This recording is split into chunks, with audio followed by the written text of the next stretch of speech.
तर मातोश्रीवरच्या बैठकीत खासदारांनी ठाकरेंसमोर शपथ घेतली असं संजय राऊतांनी सांगितलंय। खासदारांनी आई भवानीची शपथ घेतली आणि साहेब आम्ही तुमच्या सोबत असल्याचं म्हटलंय असं संजय राऊत म्हणाले। तर शपथा आणि शिवबंधन नव्हे तर माणुसकीच्या बंधनानं खासदार टिकतात अशी टीका नवनाथ बन यांनी केली।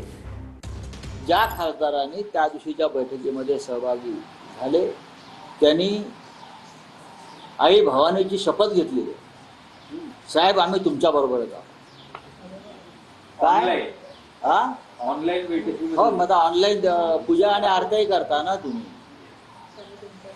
कोणी मुलाची शपथ घेतली, कोणी आईची शपथ घेतली, कोणी तुळजा भवानीची शपथ घेतली, कोणी साईबाबांची शपथ घेतली।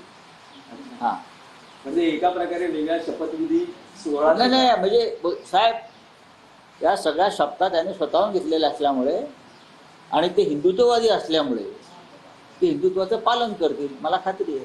खासदार आणि आमदार टिकवण्यासाठी शिवबंधन किंवा शपथा लागत नाहीत, तर त्यासाठी प्रेम, आपुलकी आणि माणुसकीचं बंधन लागतं। दुर्दैवानं उद्धवजी ठाकरेंकडे ना प्रेम उरलंय, माणुसकी उरली ना आपुलकी उरली। तुमच्या शिवबंधनामध्ये वंदनीय हिंदू हृदय सम्राट बाळासाहेब ठाकरे यांच्या विचारांची ताकद उरलेली नाही। त्यामुळं उबाटा गटाचे आमदार असतील, उबाटा गटाचे खासदार असतील, सातत्यानं उबाटा गटाला सोडून वेगवेगळ्या पक्षामध्ये जात आहेत।